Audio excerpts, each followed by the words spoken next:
This morning, the title of our sermon is called The Gift of Kingship. And a subtitle that I had given it was Nebuchadnezzar's Testimony. So the sermon is based on Daniel chapter 4, and we will be looking at the story that is found in this chapter. Now, the book of Daniel is written, of course, by the prophet Daniel, except for one chapter. The one chapter that is not written by Daniel is chapter 4, and it is believed that King Nebuchadnezzar is the one who wrote this chapter. So, as a way of introduction or a background to this chapter or this sermon that I'm going to talk about, we moved to Sacramento about 6 years ago. And we bought a home, and it was a brand new home, so the backyard, of course, they don't landscape it, but the front yard, they do landscape it when you buy it in an area that's being developed by a developer. So they had landscaped the front yard, but the backyard was left open for us to do whatever we wanted to do with it. Now, it's not a very big yard at the back, and it was sloping upwards as it went towards the back fence. So I thought I would do some landscaping myself, and so I started preparing to do the landscape. And I started taking some measurements. I started going to the different home improvement stores and looked at different things that I could do. And I came up with something in my mind. I wanted kind of like flower beds, and I wanted a portion of it to be concrete so that we can have a place to sit down and put up an umbrella and some chairs so that we can relax at the back and enjoy the backyard. But at the farther back of the backyard, I wanted to put something up that was kind of like a flower bed with a retaining wall. And because it was sloping upwards as it went up, I wanted to put a little bit of a couple of steps that would go up in the middle of the flower beds.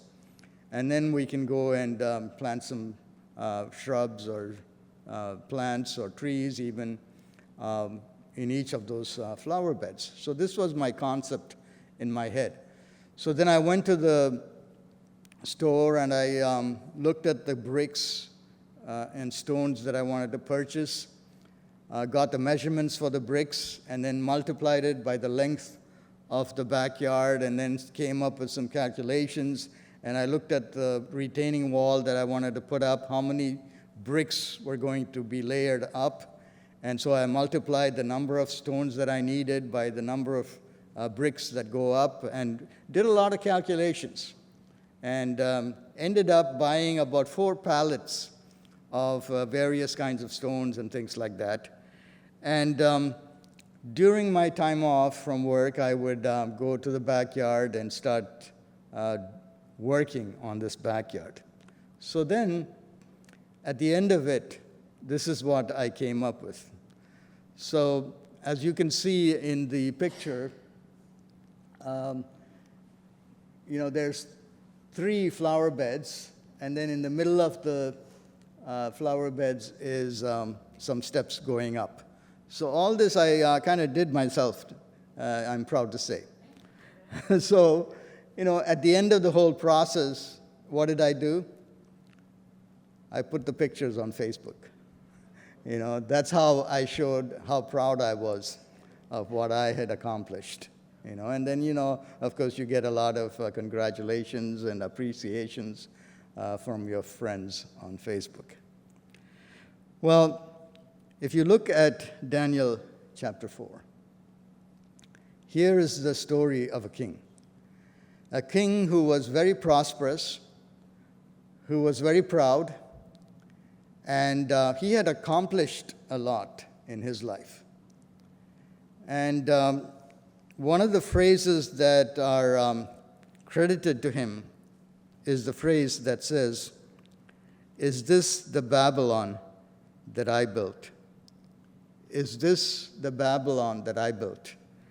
This is what Nebuchadnezzar told himself when he looked at all the things that he had made, all the things that he had built. You know, one of the 7 wonders of the ancient world belonged to Babylon. It was some hanging gardens. This was something to be proud of. And so when Nebuchadnezzar went up to his palace, and from his courtyard he looked over the city of Babylon, he was filled with pride, and he said, "Is this the Babylon that I built?" And then he has a dream. He has a dream. So these are some of the steps that I took, measured the area, drew basic design, all these things I had done to accomplish what I had to do. But then when we go to the beauty of Babylon, is this the Babylon that I built? It was featured with hanging gardens, waterways, zoo, skyscrapers. It was engineered to protect against the elements like water and wind and rain. It had rivers flowing through the city, but it did not damage the buildings that were in the city. That's what it's told in ancient writings. The painting on the walls of the city protected it from the water as it flowed through the city. So the dream. He has a dream, and Nebuchadnezzar sees a large tree. The tree touches the sky. It is so tall that it touches the sky. And it is widespread. The branches are so wide that it almost fills the earth. It can be seen throughout the earth, is what he sees in his dream. And it says that the fruits and shade were for all. The animals took shade under it. They ate from the fruit. People ate from the fruit. Birds built their nests on this tree. It was a source of life to everybody. And so you can see how Nebuchadnezzar would be identified with this. But then in his dream, he hears a voice of a messenger from God, and the messenger comes down and he tells his associates, "Cut down this tree. Cut it down and leave only a stump and roots. Don't touch the stump or the roots. And for 7 years, this stump is going to remain that way." And then it goes on to say that this tree becomes a person. And then it says this person is going to roam the earth like a beast. It's going to eat grass like an ox. And it's going to be sleeping under the heavens, and the dew of the heavens will fall on it and make the beast wet. It'll grow nails like the birds. It'll grow hair like the feathers of a bird. These are some of the explanations or descriptions given about this human being who becomes a beast and roams around the earth for 7 years. And then it says that after 7 years, this person will be restored back, or the tree will be restored back to its magnificence. And so now Nebuchadnezzar wants an explanation for this dream. Now, this has happened before. We read in Daniel chapter 2 about the big image that is shown in a dream to him. and he gets the meaning of that dream as well. And Daniel is the one who gives the meaning of that dream as well. Again, we see that Daniel is the one who comes and offers the explanation for this dream. And he says that his God is the one who is going to give the explanation for this dream. So it says that Daniel is terrified. Daniel is terrified because this is not good news for the king. And so, even before he gives the interpretation of the dream, Daniel says, I wish that this is not going to happen to you, but rather to your enemies or your adversaries. I pray that this doesn't happen to you. This is what Daniel tells him. But then he goes on to give an explanation of the dream. And he says, this tree, O king, is you. And God is saying that he is going to place a verdict on you. He is going to judge you. And you are going to be roaming the fields of this earth like a beast. You're going to be cut down. Your glory is going to be taken away from you. The mind of a human being is going to be taken away, and the mind of a beast is going to be given to you so that you don't have the wisdom and the understanding that you have right now. And you are going to be roaming around like a beast.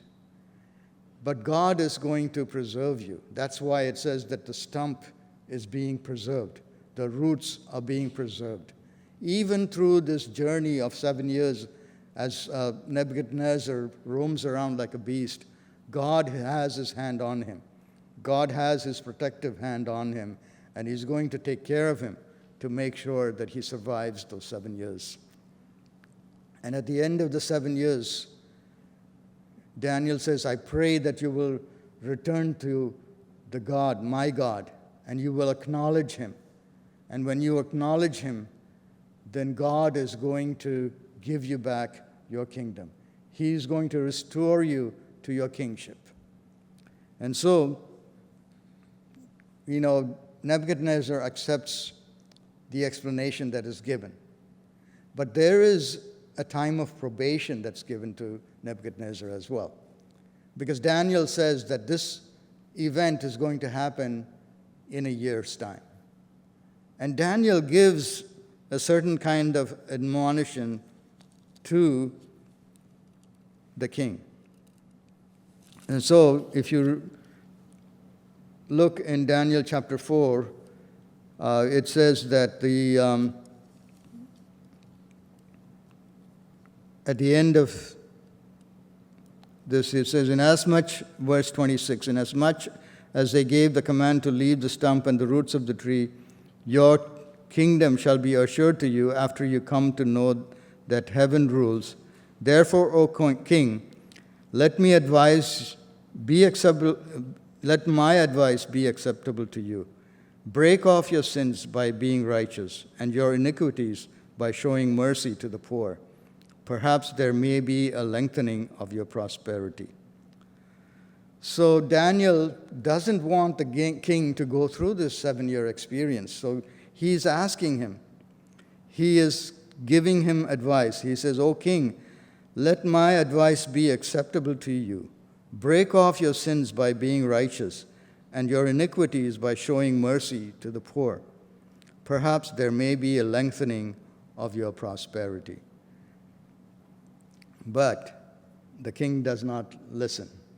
We look at some of these characters in the Bible, and we become very self-righteous, and we say, okay, if the prophet comes and tells me something like this, I'm going to change my life.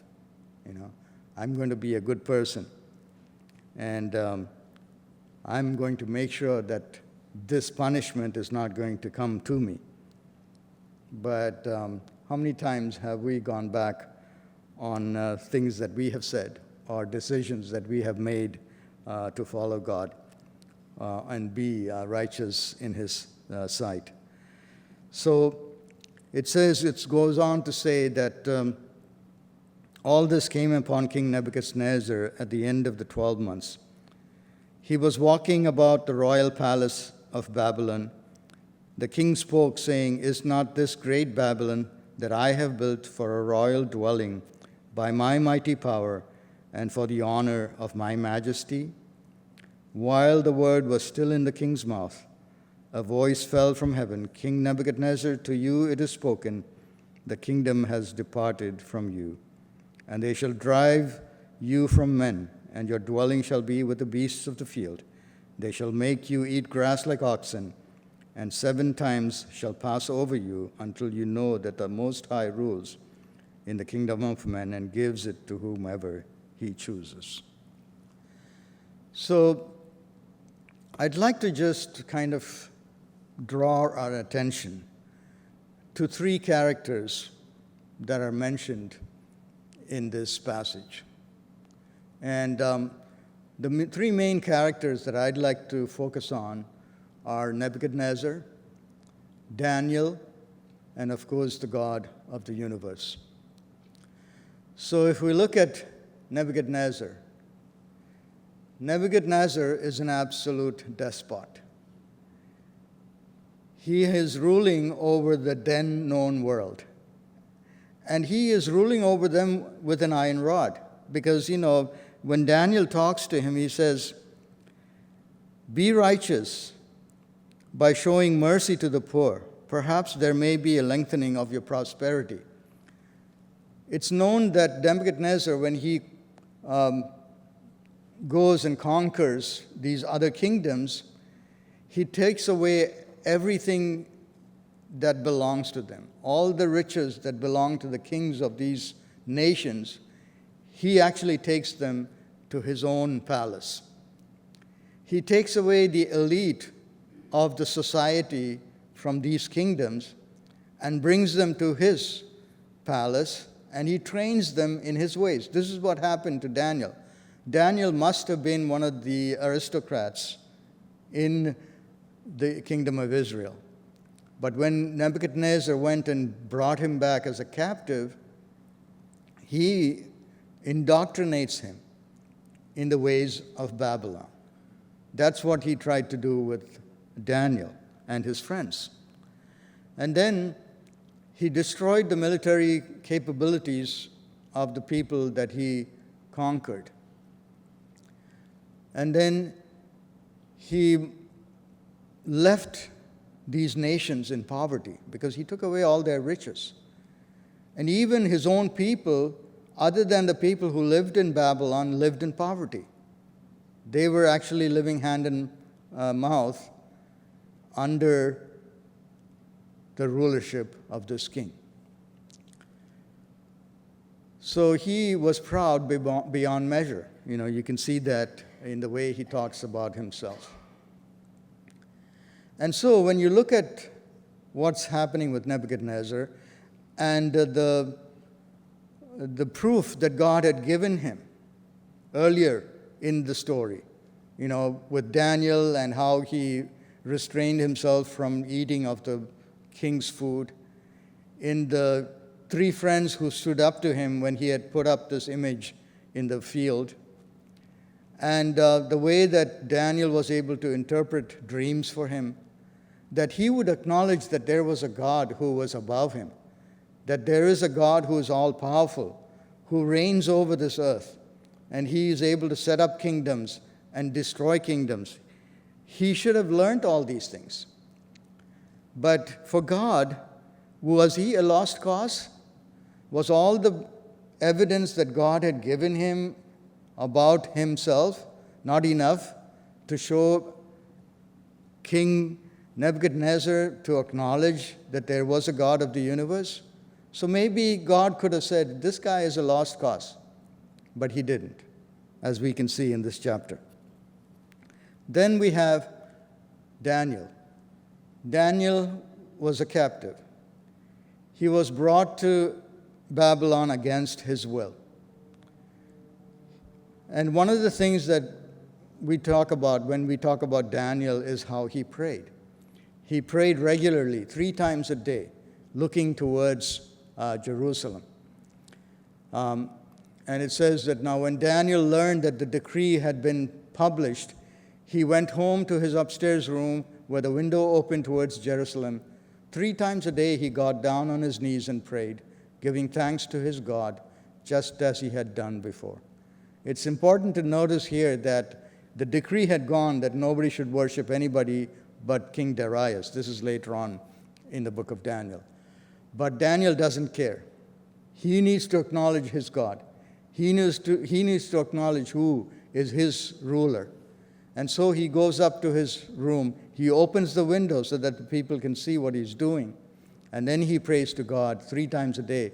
And it's saying that he is giving thanks to his God, just as he has done before.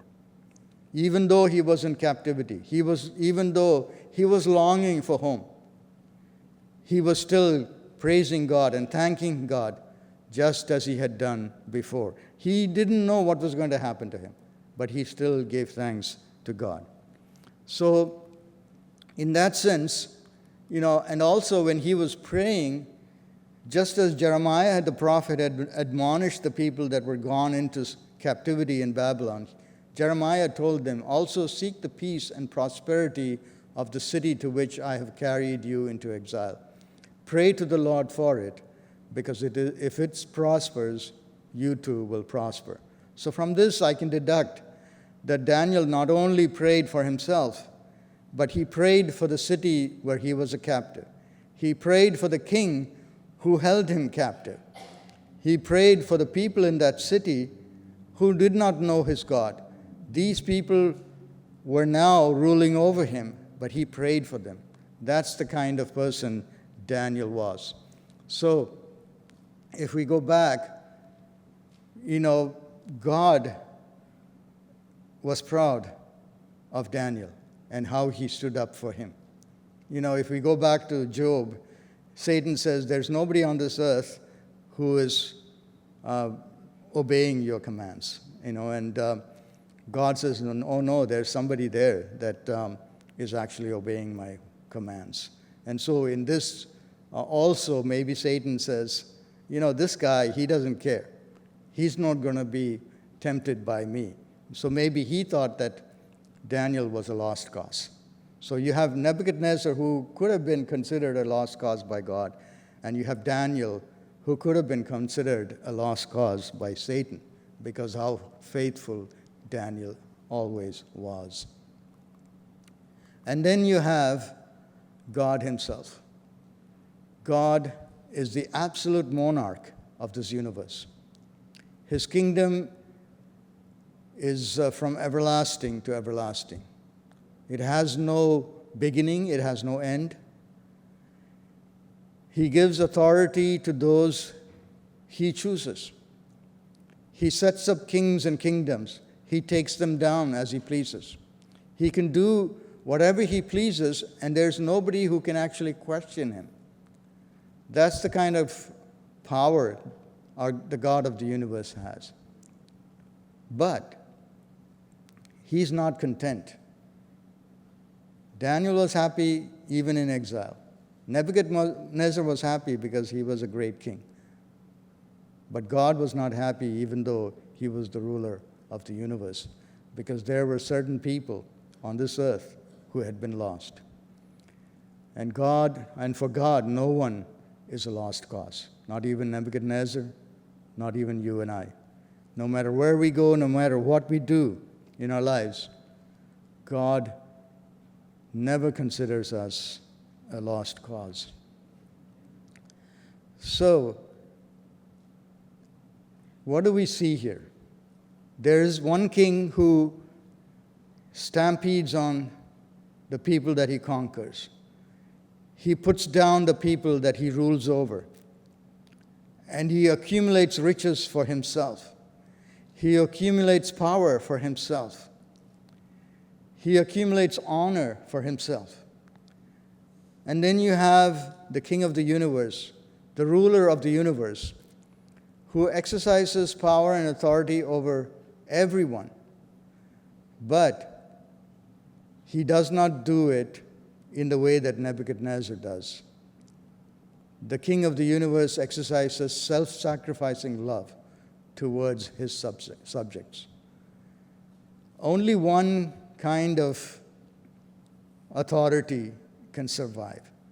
If you use your authority to put people down, somebody else is going to come and put you down. But if you use self-sacrificing love to establish your kingdom, it'll last forever. And that's what God wants to do in this universe. He wants to establish a kingdom that's based on self-sacrificing love. I say that God is actually someone who has absolute power and authority. There is a bad word, so to speak. It's called a dictator. A dictator is someone who rules over with absolute authority.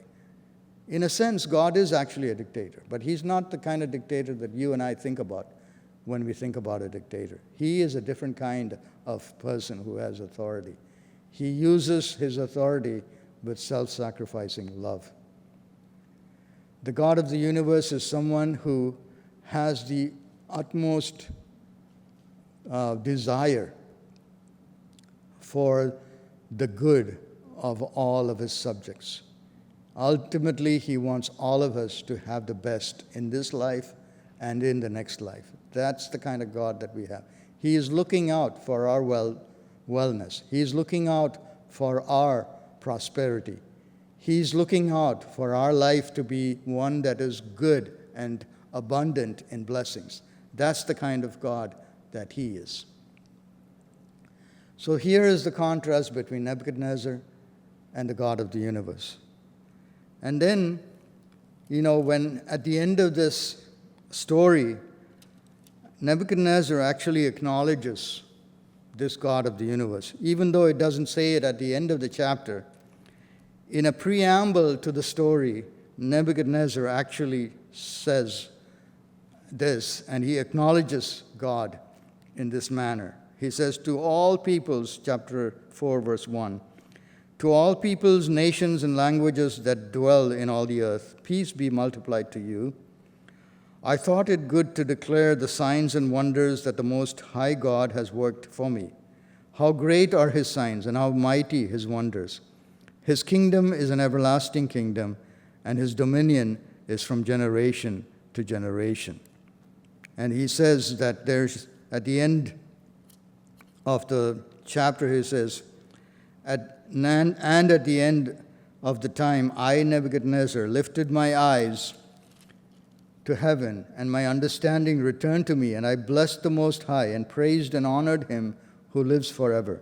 For his dominion is an everlasting dominion, and his kingdom is from generation to generation. All the inhabitants of the earth are reputed as nothing. He does according to his will in the army of heaven and among the inhabitants of the earth. No one can restrain his hand or say to him, what have you done? At the same time, my reason returned to me, and for the glory of my kingdom, my honor and splendor returned to me.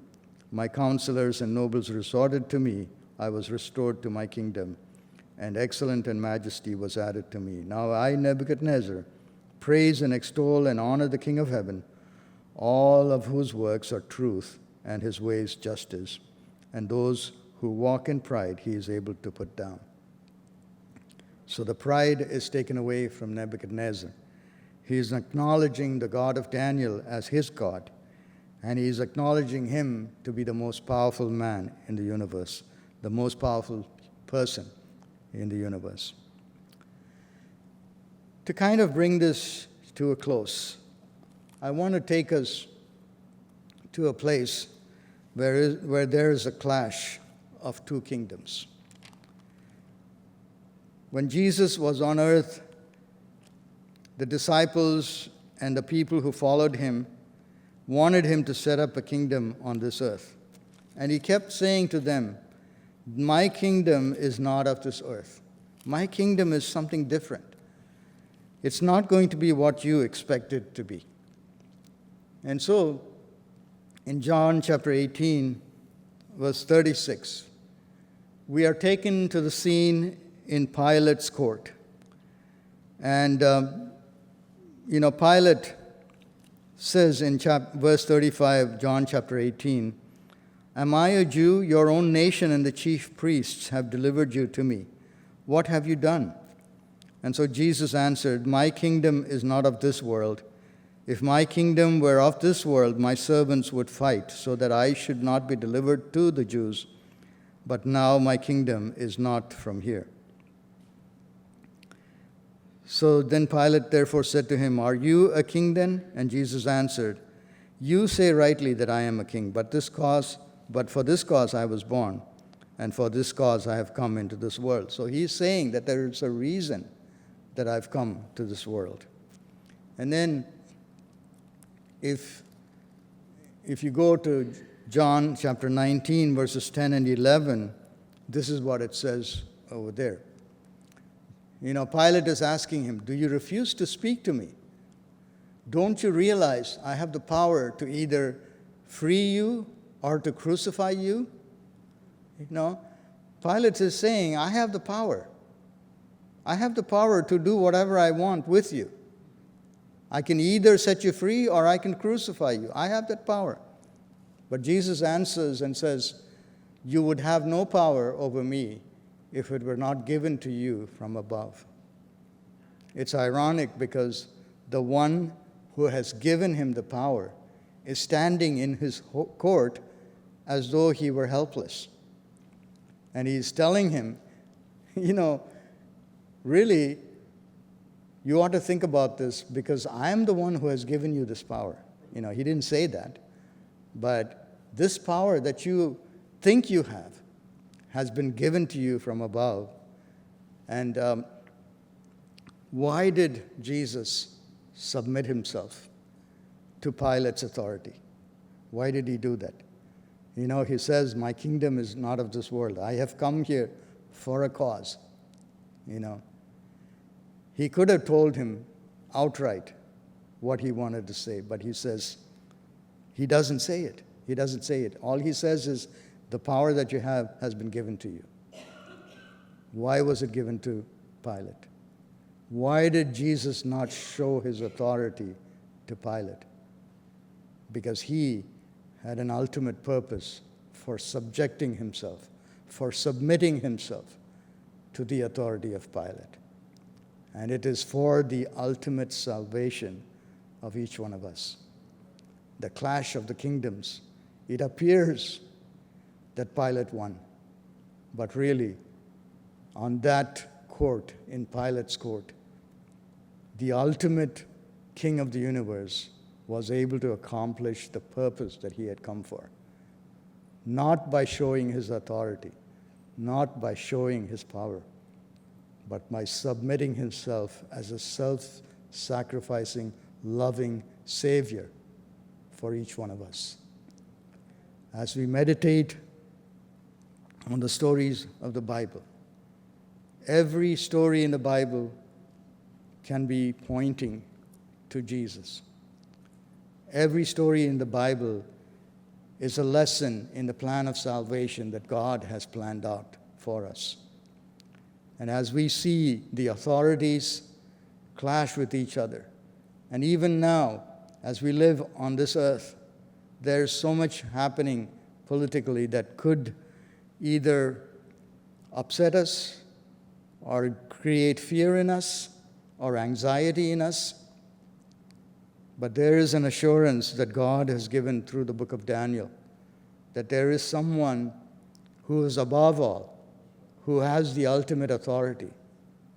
But he doesn't exercise his authority with power, but he exercises his authority in loving self-sacrifice. The God of the universe does not use his authority, does not use his power, but rather he captivates us by his self-sacrificing love. And I want to just recommend this God of the universe to each one of us this morning, that we would make him our King, that we would make him the ultimate authority in our lives and submit to his will, and not be worried about anything that happens in this life, because ultimately we know that God is going to use everything in his power to save each one of us if we just acknowledge him to be our King. This is my prayer this morning for each of us.